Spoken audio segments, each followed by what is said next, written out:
नमस्कार दोस्तों, स्वागत है आपका स्टडी फॉर सिविल सर्विसेज में। फ्री वीडियो के लिए चैनल को तुरंत सब्सक्राइब कर लीजिए और नोटिफिकेशन को जरूर ऑन कर लेना।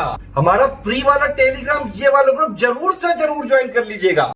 दोस्तों, एंशिएंट इंडियन हिस्ट्री के टॉप 500 क्वेश्चन की जो सीरीज हमने स्टार्ट की थी उसमें ये अगला वीडियो लेक्चर है, अगला पार्ट है और इसमें हम आगे के जो एमसीक्यूज हैं उन्हें देखने वाले हैं। यह जो पूरी सीरीज है इसका पीडीएफ इंग्लिश मीडियम का है और इसे बाइलिंगुअली एक्सप्लेन किया जाता है।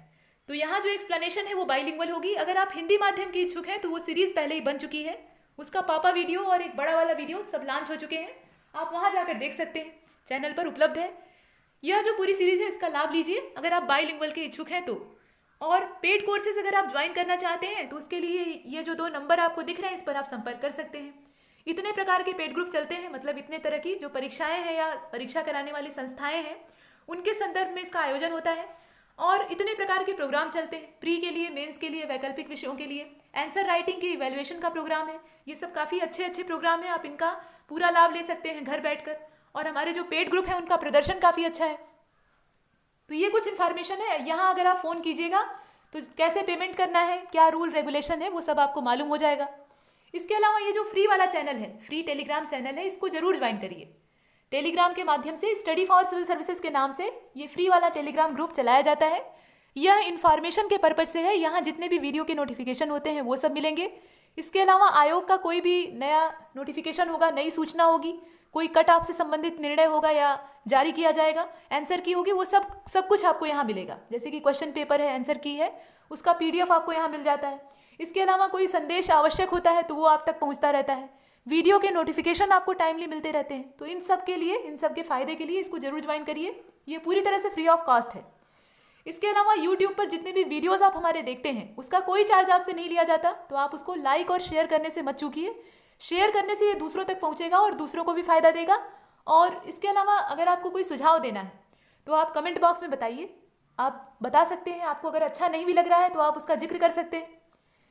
इसके अलावा ट्विटर पे आजकल हमारा चैनल काफ़ी सक्रिय है, तो हमारी सक्रियता में योगदान दीजिए। अब चलते हैं आगे, देर नहीं करते और आगे के प्रश्नों को देखते हैं। ये जो आप देख रहे हैं ब्लू कलर की लाइन, ये हमारी वेबसाइट है, आप इस पर विजिट कर सकते हैं, देख सकते हैं। यहाँ भी तरह तरह की इंफॉर्मेशन आपको मिलेगी। क्वेश्चन नंबर 111 यानी 111 की बात हो रही है। तो यह 111वें नंबर का जो प्रश्न है इसमें लिस्ट आपको दिख रही है, दोनों को मैच कराना है। लिस्ट 1 और लिस्ट 2 आपके सामने है। एक तरफ संगमों का जो क्रम है वो दिया है और दूसरी तरफ उसके जो केंद्र थे उनका नाम दिया है। तो संगम, उसके केंद्र या उसके जो स्थान है उनको आपस में मिलाना है। कौन सा संगम कहाँ पर हुआ था? आपने देखा कि 3 संगम हुए थे, फर्स्ट, सेकेंड और थर्ड। और इसमें जो स्थान दिया है उसको भी देख लीजिए, नॉर्दर्न मदुरै, इसके बाद मदुरै और इसके बाद जो अगला है वो क्या है? कपाटपुरम है, ये नाम है इसका। इसे मिलाना है और मिलाकर देख लीजिए इसमें से कौन सा होगा। विकल्प आपके सामने है और मैच कराना है। देखिए दोस्तों, जो संगम काल था, संगम जो टाइम पीरियड था या पूरा इरा थी, दक्षिण भारत में नवपाषाण काल के क्षेत्र के साथ ही जो इतिहास की अगली कड़ी है उसके रूप में ये सामने आता है। मतलब ये काफ़ी पहले से चल रहा था। और संगम काल के भौगोलिक क्षेत्र की अगर हम बात करें, जो जियोग्राफिकल एरिया था, तो कृष्णा नदी के आसपास का जो क्षेत्र था उसे तमिलकम या तमिश्कम कहा जाता था। मतलब ये नाम था उस क्षेत्र का, तमिलकम या तमिश्कम कहा जाता था। और बहुत सारे व्यापारी और विजेता लोग, इसके अलावा जैन, बौद्ध और कुछ जो ब्राह्मण धर्म प्रचारक थे, वह उत्तर से आकर इस प्रायद्वीपीय छोर पर पहुंच जाते हैं। मतलब इस जो ये पेनिसुलर एरिया है यहाँ पर पहुँचते हैं और यहाँ पर आकर ये बस जाते हैं। यहाँ पर आबादी का विकास कैसे हुआ इसके बारे में बताया जा रहा है। तो ये नवपाषाण काल का जो क्षेत्र था उसी के बाद की संस्कृति है, उसी के बाद की सभ्यता है और ये कृष्णा नदी के आसपास विकसित होता है। इसे, मतलब ये जो प्रदेश था, ये जो रीजन था, इसे तमिलकम के नाम से जाना जाता था। और बहुत सारे जो ट्रेडर्स रहते हैं, मतलब व्यापारी रहते हैं, इसके अलावा जो विजेता यानी योद्धा होते हैं वो यहाँ आकर बसते हैं। बहुत से विद्वान ब्राह्मण और अलग अलग जो पंडित हैं वो यहाँ आकर बस जाते हैं। इसके अलावा और धर्मों के लोग भी यहाँ आकर बसते हैं। तो एक तरह से बस्ती बन जाती है। इंसानी बस्ती का यहाँ डेवलपमेंट इसी प्रकार से होता है। यहाँ प्रायद्वीपीय छोर तक आकर ये यहीं पर अपना घर बसा लेते हैं। इस प्रकार से एक नई संस्कृति का, एक नए कल्चर का डेवलपमेंट होता है जिसे कि संगम संस्कृति कहा जाता है। अब समझे संगम क्यों कहा जाता है? क्योंकि यहाँ मिला जुला स्वरूप प्राप्त होता है। बहुत सारी संस्कृतियों को एक में मिलाकर जो एक नया रूप सामने आता है उसको हम कहते हैं संगम संस्कृति। और इसमें 3 मुख्य राज्यों का उल्लेख प्राप्त होता है जिन्हें कि आप जानते हैं। चोल है, चेर है, पांड्य है। ये 3 राज्य हैं। इनके बारे में और विस्तार से आगे के प्रश्नों में हम देखेंगे। और साहित्यिक स्रोत की अगर बात की जाए, जो एंशियंट स्क्रिप्ट्स हैं, तो उसमें संगम साहित्य, संगम काल के बारे में सबसे महत्वपूर्ण स्रोत के तौर पे देखा जाता है। जो संगम साहित्य है, लिटरेचर है, वो इस युग की सबसे अच्छी जानकारी देता है।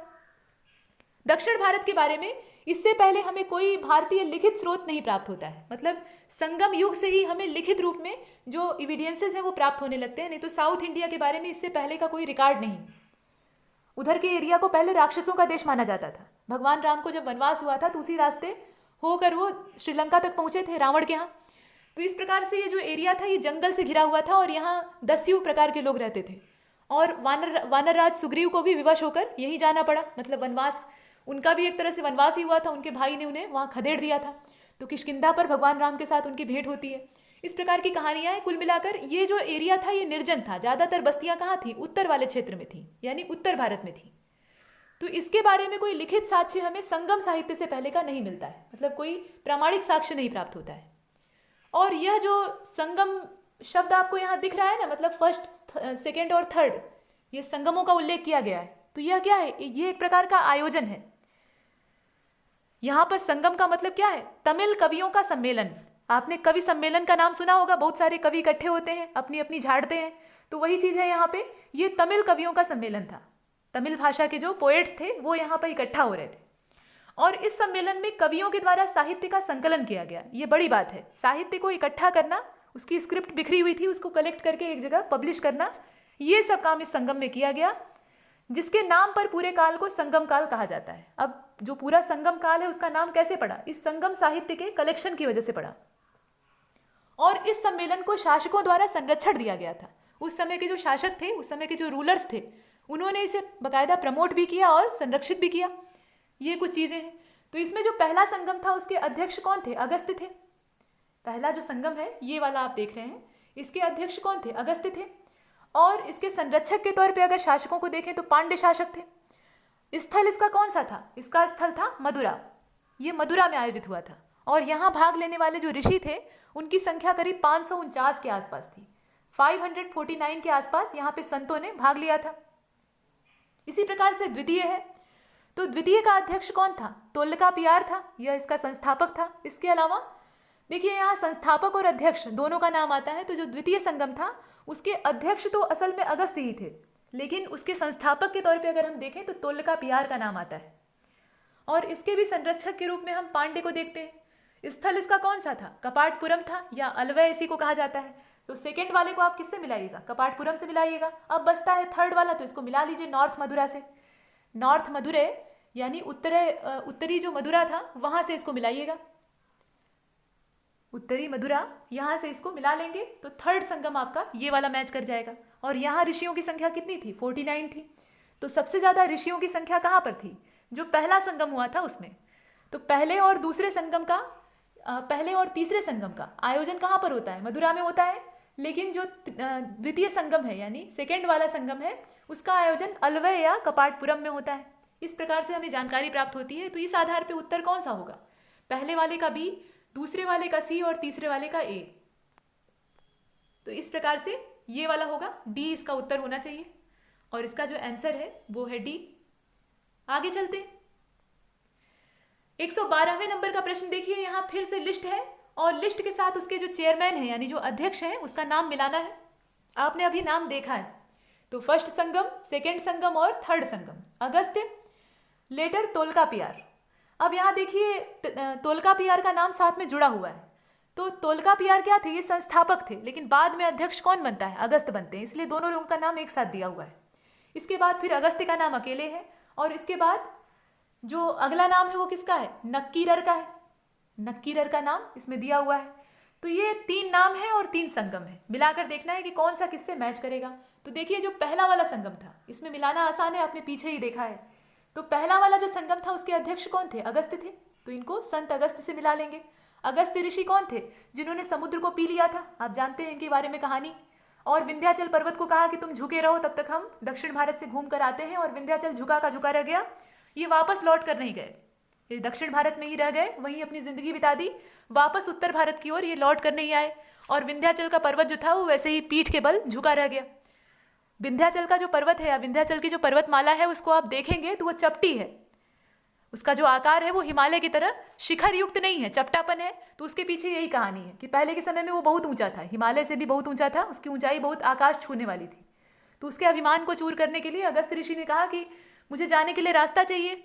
तो वो झुक कर प्रणाम करने लगा, अभिवादन किया। तो कहे कि बस ऐसे ही रहो, हम तुम्हारे पीठ पर से चढ़ के और उत्तर भारत से दक्षिण भारत में प्रवेश कर जाएंगे। और इसके पीछे पर्पज क्या था, ये उत्तर भारत और दक्षिण भारत के बीच में एक बाउंड्री बन गया था, इतना ऊंचा हो गया था कि उत्तर भारत से दक्षिण भारत की ओर जा पाना ये दुर्गम हो गया था। तो ऐसे में इस समस्या का समाधान निकालने के लिए अगस्त ऋषि ने ऐसा किया, उसको झुके रहने का आदेश दिया और वो वहाँ से निकल गए, दक्षिण भारत में पहुँच गए और वो झुका रह गया। तो ये अगस्त थे, इन्होंने समुद्र को भी पी लिया था, ऐसा कहा जाता है। तो फर्स्ट संगम के ये अध्यक्ष थे, ये इनके बारे में जानकारी है। इसके बाद जो सेकेंड वाला संगम है, उनके बाद सेकेंड वाले संगम के बारे में इंफॉर्मेशन है। तो इसमें तोलकापियार जो थे ये संस्थापक थे, इसका हम मिलाएंगे ए वाले से। तोलकापियार ये संस्थापक थे, फाउंडर थे, और इसके अध्यक्ष अगस्त थे। यहाँ दो लोगों के नाम हैं तो दोनों को जानते रहिए। तोलकापियार फाउंडर थे, उन्होंने स्थापना की थी, और अध्यक्षता किसने की थी, अगस्त ने की थी। इसके बाद जो थर्ड वाला है वो पहले से ही मैच है, नक्कीरर इसका नाम होगा। नक्कीरर से जो तीसरा संगम है वो मिल जाएगा, और इसका स्थान कौन सा था, नॉर्थ मदुरा था। इसे हम देखते हैं। तो इसका आंसर कौन सा हो जाएगा, पहले वाले का हो जाएगा बी, दूसरे वाले का हो जाएगा ए, और तीसरे वाले का हो जाएगा सी। तो इसका उत्तर होगा सी वाला। सी का मतलब क्या है, बी ए सी के हिसाब से इसे मिला लेंगे। आगे चलते हैं। क्वेश्चन नंबर 113 को देखिए, कंसीडर द फॉलोइंग स्टेटमेंट्स। यहाँ भी कुछ स्टेटमेंट्स हैं, उस पर आपको विचार करना है। कुल मिलाकर 4 हैं। तो Sangam literature is mainly written in Awadhi language, ये देखिए सफेद झूठ। संगम लिटरेचर जो है वो अवधी भाषा में लिखा गया है। अवधी जो है वो उत्तर भारत की भाषा है, संगम जो है वो दक्षिण भारत में है। कहाँ उत्तर और कहाँ दक्षिण, तो पहला तो वैसे ही गलत है। इसके बाद बी वाला देखिए, the poem of Agam class, जो अगम क्लास की पोएम्स हैं in Tamil poetry are mainly love related, उनका संबंध प्रेम से है, उसमें जो मुख्य विषय वस्तु है वो प्रेम है। इसके बाद जो सी वाला है उसमें कहा गया है कि Tolkappiyam is the only oldest text available at second Sangam, at the second Sangam. यहाँ ये कहा गया है कि जो तोलकापियम था वह केवल एकमात्र प्राचीनतम साक्ष्य है, या ये कह लीजिए कि लेखनी है, ग्रंथ है, जो कि सेकेंड संगम की हमें जानकारी देता है, द्वितीय संगम कालीन इसे माना जाता है। इसके बाद जो डी वाला है उसमें कहा गया है कि पंचतियानी इज मेंशन्ड इन नडिन्नय, यहाँ पे नडिन्नय का नाम आता है, और यहाँ कहा गया है कि जो पंचतिणय है या पंचतियानी है, इसे पंचतिणय के नाम से भी जाना जाता था। तो इसका मेंशन प्राप्त होता है, मतलब इसका उल्लेख प्राप्त होता है नडिन्नय से। तो ये कुछ जानकारियां हैं, कुल मिलाकर 4 स्टेटमेंट हैं। इन्हें देखकर आपको ये बताना है कि इसमें से करेक्ट कौन सा है। तो देखिए ए वाला तो होगा नहीं, और अगर ए वाला होगा नहीं तो इसमें से जिसमें ए है उसको इलिमिनेट कर दीजिए, आपको उत्तर मिल जाएगा। इसमें करेक्ट खोजना था, तो पहला गलत है। इसके बाद सी वाला गलत है, और डी वाला हो नहीं सकता, क्योंकि ऑल वाला ऑप्शन अगर आप चुनिएगा तो उसमें ए भी शामिल होगा। इसका मतलब क्या है कि बी हमारा उत्तर है, और बी हमारा उत्तर है, इसका मतलब ये है कि ए को छोड़कर बाकी जितनी इंफॉर्मेशन है वो सही है। आइए उत्तर देख लेते हैं, इसका बी आंसर होगा। एक्सप्लेनेशन देख लीजिए, is mainly written in Tamil language. Sangam साहित्य जो है, जो संगम लिटरेचर है, वो मूल रूप से तमिल भाषा में लिखा गया है। The text of Sangam literature are published by South India Shaiva Siddhanta publishing society. शैव सिद्धांत पब्लिशिंग सोसाइटी नाम का जो केंद्र है या संस्था है, उसके द्वारा इसका पब्लिकेशन हुआ है। और तिन्नाविलाई इन टूडेज टाइम, वही चीज़ें कही गई हैं। अब इसमें एक बात मुख्य जो है उसको जान लीजिए। देखिए यहाँ जो सेंटेंस है, यहाँ जो एक्सप्लेनेशन दी थी उससे ज़्यादा महत्वपूर्ण जानकारी सेंटेंसेस में है। इसमें ये कहा गया है, पहला वाला तो गलत ही था कि अवधी भाषा में लिखे गए हैं, तो इनकी मूल भाषा क्या है, ये तमिल भाषा में लिखे गए हैं। यहाँ अवधी की जगह क्या होगा, तमिल भाषा होगा। इसके बाद जो दूसरा वाला कहा गया है, the poems of Agam class, ये जो अगम क्षेत्र था या क्लास थी, भाग इसे आप कह सकते हैं। तो यह जो अगम नाम का पार्ट था, इसमें तमिल पोएट्री हमें प्राप्त होती है, यानी तमिल कविताएं प्राप्त होती हैं जो कि प्रेम से संबंधित हैं। तो विषय की दृष्टि से सब्जेक्ट वाइज अगर देखा जाए तो संगम लिटरेचर को हम 2 भागों में बांट सकते हैं। यहाँ इसके 2 पार्ट होते हैं, एक तो अगम है, दूसरा पुरम है। अगम का मतलब होता है अंतरंग, यानी जो अंदर वाला हो, इंटरनल हो, और पुरम का मतलब क्या होता है, जो बाहरी हो, बाह्य हो। तो अंतरंग में क्या होता था, ये प्रेम संबंधित रचनाएं होती थी। कविता का ये संकलन होता था, इसमें प्रेम का यानी लव रिलेटेड जितनी भी चीज़ें हैं वो प्राप्त होती थी। और इसके बाद जो पुरम होता था, यानी जो बाह्य जानकारियाँ देता था, उसमें राजा की प्रशंसा में रचनाएं लिखी जाती थी। तो अगम और पुरम नाम से दो पार्ट ये संगम साहित्य जो है इसके किए गए हैं, इसे आप देखते हैं। इस प्रकार से ये संगम साहित्य का वर्णन है। और इसमें कुछ महत्वपूर्ण ग्रंथों के नाम अगर आप देखना चाहें तो तोलकापियम का नाम सबसे पहले आप लेते हैं। तोलकापियम के रचनाकार कौन है? तोलकापियार है। इसी प्रकार से शिल्पाधिकारम है, इसके जो रचनाकार या लेखक हैं वो इलंगो है, इन्हें इलंगो आदिगल भी कहा जाता है। इसी प्रकार से मणिमेखले है, इसके जो रचनाकार हैं वो शीतले सतनार है। इनका सबका नाम आप आगे देखेंगे। इसके बाद जीवक चिंतामणि है। जीवक चिंतामणि क्या है? ये ग्रंथ है, ये व्यक्ति का नाम नहीं है। और इसको लिखने वाले कौन है? इसको लिखने वाले तिरुतक देवर है। ये अजीब अजीब नाम है, तो ये साउथ इंडियन नाम है, तमिल भाषा से संबंध इनका है। इसी प्रकार से पतुपातु है। इसके बाद परित्रपातु है, एतु तोकय है। इसके बाद कुरुल या तिरुकुरुल है। इस प्रकार से ये ग्रंथों के नाम हैं और अलग अलग लिखने वाले लोग हैं। तो इन सब का नाम हम आगे देखने वाले हैं। फिलहाल यहाँ दो चीज़ें आप जानिए, अगम और पुरम का मतलब। तो अगम मतलब होता है आंतरिक और पुरम मतलब होता है बाह्य, और दोनों ही वैरायटी है संगम साहित्य की, संगम लिटरेचर की। जहाँ अगम में प्रेम संबंधों और प्रेम रचनाओं का जिक्र प्राप्त होता है कविता के माध्यम से, ये तमिल भाषा के हैं, वैसे ही पुरम में राजा की प्रशंसा में लिखे हुए पद प्राप्त होते हैं। तो 113वें नंबर के प्रश्न का जो उत्तर था वो था बी। आगे चलते हैं। 114वें नंबर के प्रश्न को देखिए। यहां पर लिस्ट 1 और लिस्ट 2 को आपको मैच कराना है। तो पंचतिणय एक तरफ दिया हुआ है और दूसरी तरफ जो उसके इंडिकेटिव हैं उसको दिखाया गया है। तो देख लीजिए, मुलाई है, इसके बाद मुरुथम है, इसके बाद पलय है, इसके बाद निथल है और उसके बाद कुरिज है। ये नाम दिया हुआ है पंचतिणय का, 5 लोग हैं, मतलब 5 चीजें हैं। इसके बाद इसके इंडिकेटिव के तौर पे देखिए, फॉरेस्ट लैंड है, इसके बाद लैंड प्लॉग्ड फॉर एग्रीकल्चर, मतलब कृषि के लिए जोती गई जमीन। इसके बाद वाटरलेस साइट यानी जल विहीन स्थान, और बीच यानी समुद्र का किनारा या नदी तट। इसके बाद माउंटेनियस रीजन यानी पर्वतीय क्षेत्र। ये अलग अलग क्षेत्रों को यहाँ पे इंडिकेटर के तौर पे यूज किया गया है। दोनों को आपस में मैच कराना है, मिलाकर देखना है कि लिस्ट 1 से लिस्ट 2 को हम किस प्रकार से मैच कराएंगे और हमारा उत्तर क्या होगा। विकल्प आपके सामने है, ये 4 विकल्प है और इसका जो प्रश्न है वो आपके सामने है।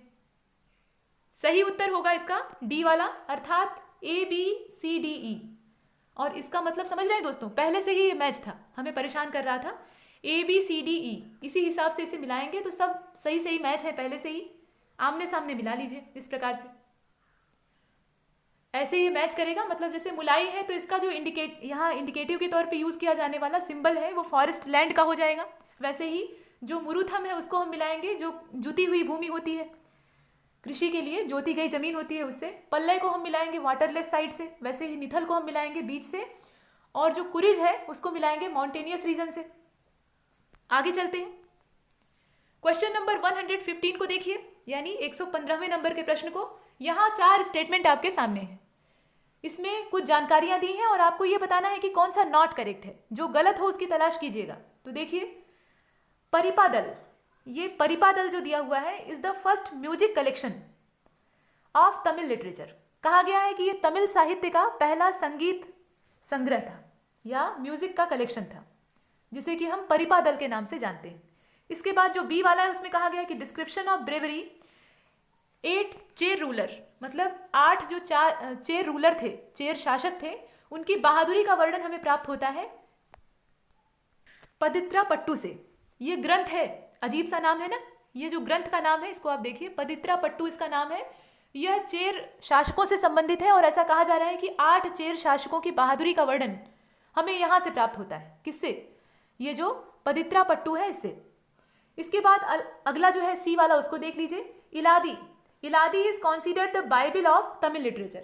इलादी को तमिल लिटरेचर की बाइबल कहा जाता है, तमिल साहित्य की बाइबल के तौर पे पूजा जाता है, जाना जाता है।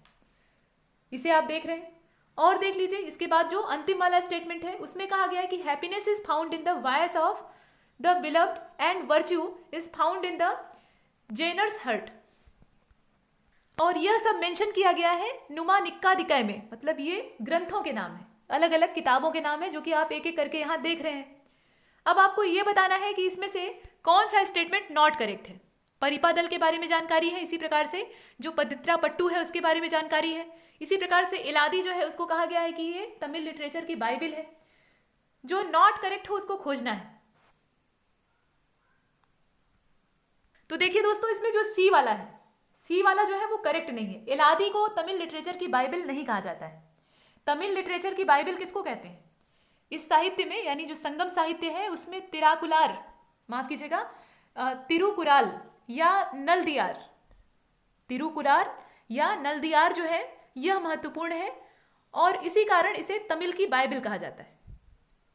यहां हम इसे देखते हैं। तो इसका जो सी वाला है वो नॉट करेक्ट है। बाकी जो है उस पर विचार कीजिएगा और इसका जो विकल्प है उसको देख लीजिए।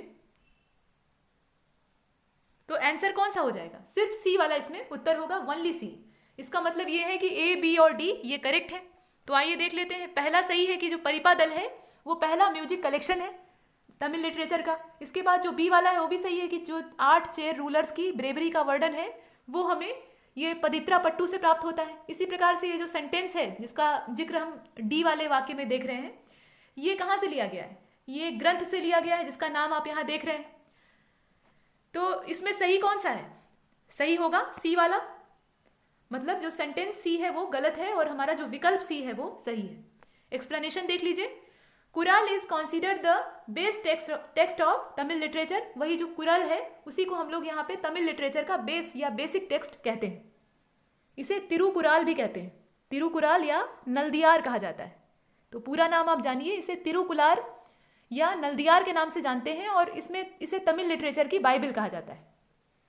इस प्रकार से है, इसे आप देख रहे हैं। आगे चलते हैं।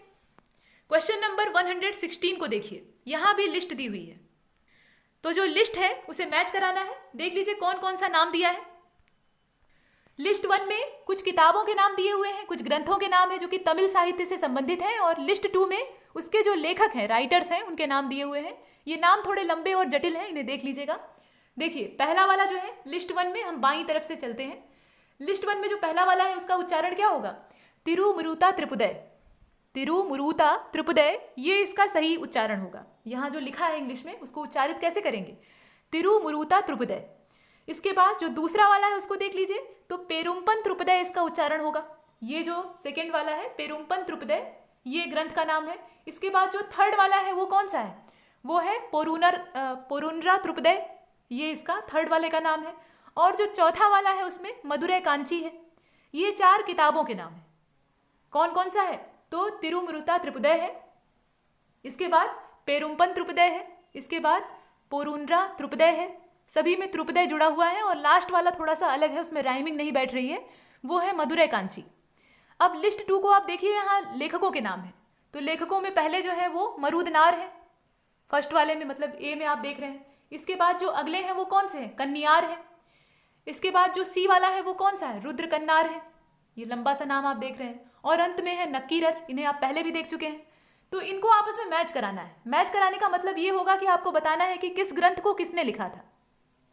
ये तो प्रश्न था, और इसके जो विकल्प हैं उसे देख लीजिए। ये आपके विकल्प है, कोड दिया हुआ है और नीचे उसका ऑप्शन दिया हुआ है, कौन सा किससे मैच करेगा। और इसका जो सही आंसर है वो होगा सी वाला, DCBA। DCBA के हिसाब से इसे मिला लीजिए। DCBA का मतलब ये होगा कि पहले वाले का D, दूसरे वाले का C, तीसरे वाले का B और चौथे वाले का A। चौथे वाले का क्या हो जाएगा? A हो जाएगा। यानी जो मदुरै कांची है उसको लिखने वाले यहाँ पे मरुदनार है। इसी प्रकार से सबको मिलाएंगे तो इसका जो आंसर है वो सी वाला करेक्ट है। आगे चलते हैं। क्वेश्चन नंबर 117 को देखिए, यहाँ फिर से लिस्ट है और लिस्ट 1 को लिस्ट 2 से आपको मैच कराना है। तो यहाँ देख लीजिए लिखा क्या है। लिस्ट 1 में फिर से कुछ किताबों के नाम है और लिस्ट 2 में उसके लेखकों के नाम है। जैसे पीछे हमने मिलाया था ठीक वैसे ही उसी का बचा हुआ रिमेनिंग पार्ट आपके सामने, तो इसे आप देख लीजिए। लिस्ट 1 में किताबें हैं, ग्रंथ हैं, एक एक करके देखेंगे। पहला वाला जो है वो क्या है? सिरुपाना त्रिपुदय है, पहला जो ग्रंथ है। इससे पहले हमने त्रिपुदय वाला बहुत सारा देखा है, उसी में से ये भी एक है। तो सिरुपाना त्रिपुदय ये पहला ग्रंथ है। इसके बाद जो अगला है वो कौन सा है? मुल्लय पातु है, ये मुल्लय पातु इसे कहा जाता है। तो यहाँ एक बार आधा रहेगा, उसके बाद पूरा रहेगा, तो मुल्लय पातु इसे उच्चारण करेंगे। इसके बाद जो तीसरा वाला है वो कौन सा है? ये है कुरुंजी पातु। इसके बाद जो चौथा वाला है वो है मलय पदु कदाम, ये इसका नाम है, मलय पदु कदाम। ये जो है ग्रंथ है, ग्रंथ का नाम है। अब जो राइटर्स हैं उनके नाम देख लीजिए। तो पहले है नथनार, इसके बाद है नपुथनार, इसके बाद है कौशिकनार, इनका नाम कौशिकनार था, और अंत में है कपिलार। ये लेखकों के नाम हैं। तो विचित्र नामों से आपका सामना हो रहा है और ये सभी संगम साहित्य से संबंध रखते हैं, संगम साहित्य से, और संगम जो पूरा क्षेत्र था उससे इनका संबंध है। किताबों को उसके ऑथर से आपको मिलाना है और उत्तर जो है इसी में से कोई एक होगा। ABCD जो विकल्प है आपके सामने है, इसी में से कोई आपका एक आंसर होगा। कौन कौन से हैं? सिरुपाना त्रुपदय है, मुल्लय पातु है, कुरुंजी पातु है और मल्लय पदु कदाम है। ये किताबों के नाम हो गए। वैसे ही नथनार, नपुथनार, कौशिकनार और कपिलार ये लेखकों के नाम हैं। तो इसका जो सही आंसर है वो होगा बी वाला। बी का मतलब ये है कि ABDC के हिसाब से इसे मिलाएंगे तो A और B तो पहले से ही मैच है, ये दोनों सही है, लेकिन इसका D होगा और इसका C होगा, ये इसका मैचिंग होगा। मतलब जो कुरुंजी पातु है उसको लिखने वाले कौन है? कपिलार है, और जो यहाँ पे मलय पदु कदाम नाम का ग्रंथ है उसको लिखने वाले कौशिकनार है। बाकी जो है उनके ऑथर का नाम उनके सामने ही लिखा हुआ है। जैसे कि जो ग्रंथ है सिरुपाना त्रुपदय उसके लेखक कौन है? नथनार है। वैसे ही जो मुल्ला पातु यहाँ पे ग्रंथ का नाम लिखा हुआ है, या इसे मुल्लय पातु कहा जाता था, तो इसके जो लेखक है वो नपुथनार है। आगे चलते हैं, इसका जो आंसर है वो होगा बी वाला। ABDC के हिसाब से इसे मिलाएंगे। 118वें नंबर का जो प्रश्न है उसमें सिंपल, कुछ ज़्यादा झंझट नहीं है। Which of the following is not the epic of Sangam era? कौन सा इसमें से संगमिरा का एपिक नहीं है? इलादी है, शिलप्पादिकारम है, इसके बाद मणिमेखलय है और जीवक चिंतामणि है। आपको ये बताना है कि इन किताबों में से कौन सा संगम काल का एपिक नहीं था, यानी महाकाव्य नहीं था। इलादी, शिलप्पादिकारम, मणिमेखलय और जीवक चिंतामणि। शिलप्पादिकारम को किसने लिखा था? जो शिलप्पादिकारम नाम का साहित्य है ये तमिल साहित्य से या संगम साहित्य से संबंधित है। इसके रचनाकार कौन थे? इलंगो आदिगल थे। वैसे ही जो मणिमेखलय है, मणिमेखलय को लिखने वाले कौन थे? तो ये सीतले सतनार थे। और ये जो जीवक चिंतामणि है इसको लिखने वाले तिरुतक देवर थे। तिरुतक देवर इनका पूरा नाम था। तो कुल मिलाकर इसमें ए वाला होगा। ए का मतलब ये है कि इलादी का संबंध ये जो एपिक है संगमिरा के उनसे नहीं है। एक्सप्लेनेशन देख लीजिए। The essence of 4 Vedas is found in Iladi. Iladi जो है उससे हमें चारों वेदों का संदर्भ प्राप्त होता है। चारों वेदों के बारे में जो जानकारी है वो इस इलादी नाम के ग्रंथ से प्राप्त होती है। आगे चलते हैं। इसका संबंध ये जो इपिक है इससे नहीं है। बाकी जो है उनका संबंध है। यहाँ पे जो नॉट हो वही बताना था, मतलब जो शामिल ना हो उसी का जिक्र करना था। तो सिर्फ ये बाहर होता है, इसमें हमें वेदों की जानकारी प्राप्त होती है। बाकी B, C और D जो है उनका संबंध संगमिरा के इपिक से है। 119वें नंबर के प्रश्न को देखिए। यहाँ फिर से लिस्ट आपके सामने है, लिस्ट पीछा नहीं छोड़ रही है। लिस्ट 1 में कुछ ग्रंथों के नाम हैं और उसके जो राइटर्स हैं उनका नाम आपको लिस्ट 2 में दिया है, तो इसको तो आप खुद भी मिला सकते हैं। 2 बार इन ग्रंथों के और इन ग्रंथों के जो लेखक हैं उनका जिक्र हो चुका है। देखिए, शिलप्पादिकारम है, मणिमेखलय है और जीवक चिंतामणि नाम का जो ग्रंथ था वो है। ये सब संगम साहित्य के महत्वपूर्ण ग्रंथों के नाम एक एक करके आपको दिखेंगे। तो ये 3 आपके सामने है, शिलप्पादिकारम है, मणिमेखलय है और जीवक चिंतामणि है। लिस्ट 2 में इसके लेखकों के नाम है। तो ये पहले नंबर पे देखिए ABC, ये जो राइट साइड है इसमें तिरुतक देवर है पहले नंबर पे। इसके बाद अगले जो हैं वो कौन से हैं? सीतलय सतनार है और अंत में इलंगो आदिगल है। तो कौन सा किससे मिलेगा? शिलप्पादिकारम को लिखने वाले इलंगो आदिगल थे, आप जानते हैं, इसे मिला भी सकते हैं। तो पहले वाले का C हो जाएगा। इसी हिसाब से अगर आप मणिमेखलय को मिलाएंगे तो मणिमेखलय को सीतलय सतनार ने लिखा था, तो ये एकदम सामने ही है। अब बचा ये वाला, तो इससे मिल जाएगा। तो इसका मतलब ये हुआ कि पहले का C, दूसरे का B और तीसरे का A होगा। पहले का C, दूसरे का B और तीसरे का A, यानी B वाला विकल्प हमारा होना चाहिए। उत्तर कौन सा होगा? B वाला होगा। आंसर इसका B है। इधर इसमें जो लेफ्ट साइड था इसमें किताबों के नाम है और जो राइट साइड है उसमें लेखकों के नाम है, तो इसको ध्यान देके मिलाएंगे तो मिल जाएगा। पीछे इसीलिए एक्सप्लेनेशन की गई थी। 120वें नंबर के प्रश्न को देखिए। अब यहाँ पर स्टेटमेंट है, अभी तक लिस्ट चल रही थी, अब यहाँ स्टेटमेंट है और इसमें जो जानकारी दी है उसमें से आपको पता लगाना है कि कौन सा करेक्ट है, जो सही हो उसकी तलाश करनी है। तो A वाला देखिए, in the 3 principal state of Sangam period the Pandya kingdom emerge first. ये जो 3 प्रिंसिपल स्टेट्स थी, यानी मुख्य क्षेत्र थे या स्टेट थे संगम पीरियड के, संगम काल के, उसमें पांड्य किंगडम जो है ये फर्स्टली इमर्ज करता है, ये दिया हुआ है। इसके बाद जो बी वाला है उसमें कहा गया कि the first historical ruler of the Chola dynasty, जो चोल डायनेस्टी थी उसका पहला ऐतिहासिक शासक कौन था। यहाँ नाम दिया हुआ है, देखिए कितना लंबा नाम है कि सेंटेंस है, ये भी कंफर्म करना थोड़ा मुश्किल लगता है। तो ये जो चोल डायनेस्टी का हिस्टोरिकल रूलर था, फर्स्ट हिस्टोरिकल रूलर था, इसका नाम देख लीजिए, लंबा सा नाम है, तो उच्चारण क्या होगा, उरुवप्पहर्रे इलंजेती चेन्नी, ये पूरा नाम है, उरुवप्पहर्रे इलंजेती चेन्नी, ये पूरा एक व्यक्ति का नाम है जो कि चोल डायनेस्टी का सबसे पहला या फर्स्ट हिस्टोरिकल रूलर था। ये एक सेंटेंस है। अच्छा, इसके बाद जो डी वाला है उसको देख लीजिए और सी वाला भी। तो सी वाला पहले देखते हैं। एलारा जो है इसके बारे में कहा गया है was the first ruler of Chola kingdom, ये चोल किंगडम का फर्स्ट रूलर था। हु कॉन्क्वेयर्ड श्रीलंका, जिसने श्रीलंका को कॉन्क्वेयर्ड किया। इसके बाद जो डी वाला है उसमें कहा गया है कि Karikala was the most important ruler among Chola kings, जितने भी चोल राजा थे उसमें सबसे महत्वपूर्ण कौन था, करिकाल था, ऐसा कहा गया है। तो ये कुछ जानकारियां दी हुई हैं, अलग अलग जानकारी है जो कि दक्षिण भारतीय अलग अलग राज्यों से जो कि संगम कालीन थे उनसे जुड़ी हुई है। आपको ये बताना है कि करेक्ट कौन सा है, जो सही हो उसकी तलाश करनी है और विकल्प आपके सामने है। ऑल वाला ऑप्शन है, इसका मतलब ये है कि सभी सही हो सकते हैं या इसमें से कुछ ही ठीक हो सकते हैं। तो इसका जो सही आंसर है वो होगा ए वाला, अर्थात बी, सी और डी एकदम सही है, लेकिन जो ए है वो गलत है। बी सही है कि Elara was the first ruler of Chola kingdom who conquered Sri Lanka, माफ कीजिएगा ये सी वाला है। तो बी, सी और डी तीनों ही ठीक है। बी वाला जिसमें कि ये लंबा चौड़ा नाम दिया है जो कि है उरुवप्पहर्रे इलंजिती चेन्नी, तो ये जो रूलर हैं ये चोल डायनेस्टी के सबसे पहले हिस्टोरिकल रूलर थे, ये सही बात है। इसके बाद जो सी वाला है जिसमें कहा गया है कि Elara was the first ruler of Chola kingdom who conquered Sri Lanka, ये सही बात है। इसके बाद डी वाला भी सही है कि करिकाल ये सबसे महत्वपूर्ण रूलर था चोल किंगों में यानी चोल राजाओं में, लेकिन ए गलत है। ए गलत है जिसमें कहा गया है कि पांड्य किंगडम ये फर्स्टली इमर्ज होता है, जितने भी प्रिंसिपल स्टेट थे संगम पीरियड के। तो आइए देखते हैं सही क्या है। In the 3 principal state of Sangam period the Chola kingdom emerged first, Chola kingdom जो है ये फर्स्ट इमर्ज होता है। The early capital of Chola were north Manalur and Uraiyur, ये जो है इसकी पहली कैपिटल थी, मतलब एकदम शुरुआती राजधानी की अगर बात कीजिएगा जो चोल शासक है उनकी, तो ये 2 राजधानियों का नाम आप देख रहे हैं, एक तो उत्तरी मनायूर है और दूसरी उरैयूर है। His royal emblem was a tiger और लेपर्ड, इनका जो राजकीय प्रतीक चिन्ह था वो एक बाघ था या फिर एक लेपर्ड यानी एक तेंदुआ था। तो लेपर्ड या टाइगर को ये सिंबल के तौर पे या अपने राज चिन्ह के तौर पे यूज करते थे। तो ये एक्सप्लेनेशन है इसकी, और इससे हमें ये पता लगता है कि वो पहले पांड्य नहीं थे बल्कि चोल थे। चोल डायनेस्टी यहाँ पे सबसे पहले दिखाई देती है। बाकी जो है बी, सी और डी वो करेक्ट है।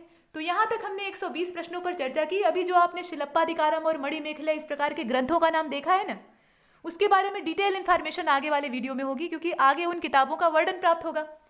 लेकिन इस वीडियो में इतना ही, और तब तक के लिए नमस्कार।